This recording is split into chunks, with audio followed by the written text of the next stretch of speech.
So in this video, you'll talk about the file structure in VS Code, how to use keyboard to deal with the file structure. That includes showing and hiding the file structure, focus and unfocus on file structure, move around the file structure, create a file, save file as like with a name, and delete a file. Well, to show file structure, Command B. To hide file structure, Command B.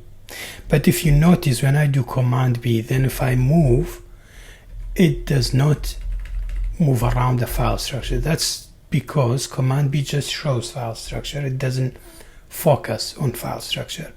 To focus, we do Command Shift E.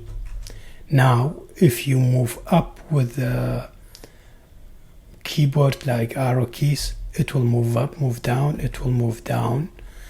If you left arrow key will collapse folders, decollapse it. Right arrow key will collapse folders and you can move files. To open a file, just space, it will open it. And of course you can move around, open different files. So that's how you move around. To defocus on file structure, just Shift Command E. It will come back to this. Well, let's see what we have more. To create a file, okay, just Command N.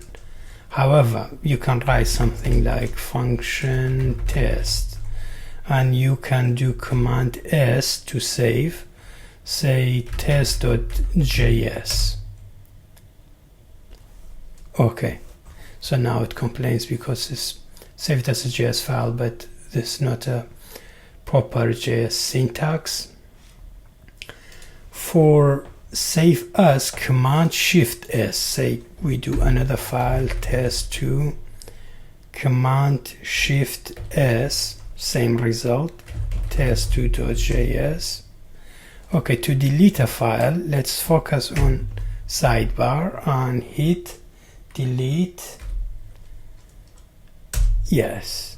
Another delete. Yes. So this much is important about file structure. The most important thing is show, hide file structure, focus and defocus, move around. Thanks.